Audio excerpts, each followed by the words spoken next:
Buenos días, hoy les voy a explicar brevemente este cuadro de Jan Bruegel y de Peter Paul Rubens, que es una alegoría de la vista. Es uno de la serie dedicada a los 5 sentidos, está pintado en torno a 1625. Es una obra maestra en donde se han unido dos de los grandes maestros flamencos para pintar. Eso era muy frecuente en los Países Bajos, que los maestros se unieran y colaboraran en un cuadro, cada uno en su especialidad.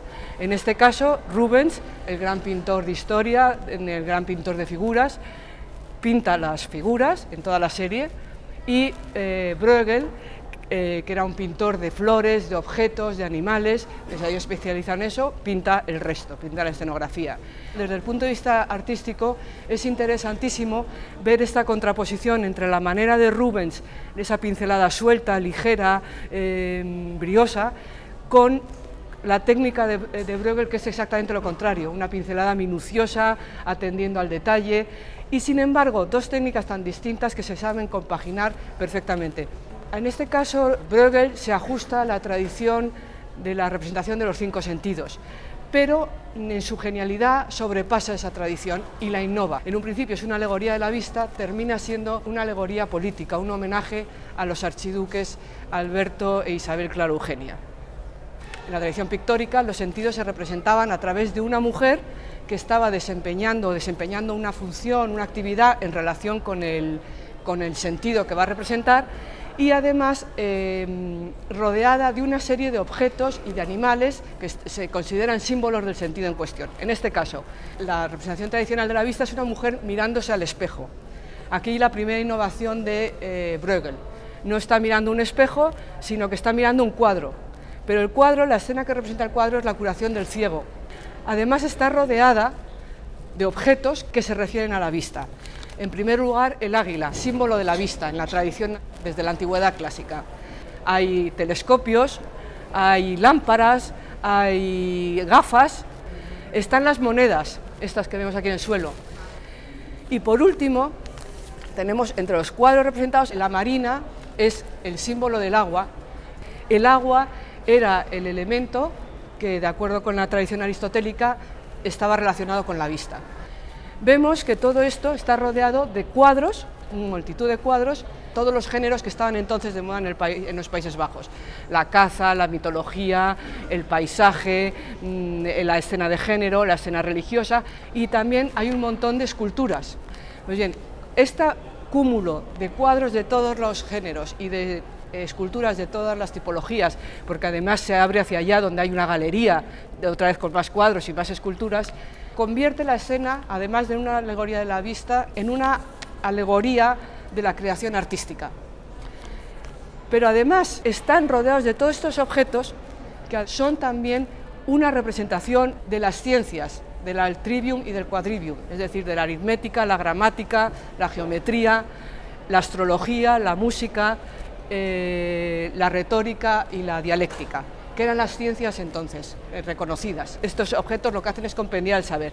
Pues bien, lo que está haciendo es que está poniendo al mismo nivel la creación artística con las ciencias, con las artes liberales, con lo cual está reivindicando a la pintura como arte liberal, que era en esos momentos, desde el siglo XVI, lo que los pintores y los artistas en Europa luchaban, por ser equiparados a las artes liberales, ser reconocidos como artistas, como creadores y no como artesanos.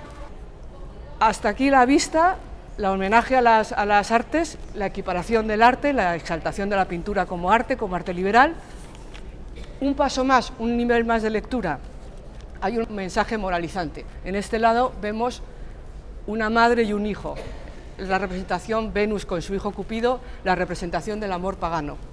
Se contrapone a esa representación de la Virgen María con el niño, el amor cristiano.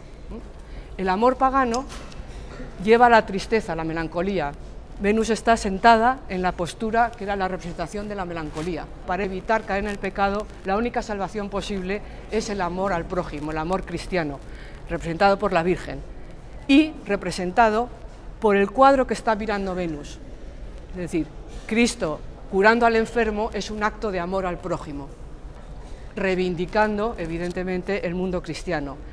Con todo esto llega al último nivel de lectura del cuadro, lo último que quiere Bruegel hacer exaltar a los archiduques, el archiduque Alberto y la archiduquesa Isabel Clara Eugenia, la hija de Felipe II, que habían sido enviados a los Países Bajos como gobernadores en medio del mundo protestante, con Holanda al norte y todos los reinos alemanes alrededor protestantes, se convertirían en el bastión, en la defensa de la contrarreforma en el norte. Pues bien, los archiduques están aquí representados por, en el eje central, el archiduque en posición, en retrato ecuestre de mando, de general en plaza, con la bengala de general incluso en la mano, el retrato doble de ellos, el espacio que se abre al fondo para ver el Palacio de Coudenberg, que es el palacio real de Bruselas. Es un homenaje, como les digo, a los archiduques como mecenas de las artes, y sobre todo un homenaje a los archiduques que por el amor a sus súbditos, es decir, al prójimo, los grandes gobernantes cristianos, han llevado por fin a los Países Bajos, les han sacado de la guerra en la que estaban inmersos hacía 20 años, de las guerras de religión, han logrado firmar el tratado de paz que firman con los holandeses y devolver a los Países Bajos católicos, a lo que hoy llamamos Bélgica, el esplendor, el progreso y el renacer, después de muchísimos años de guerra.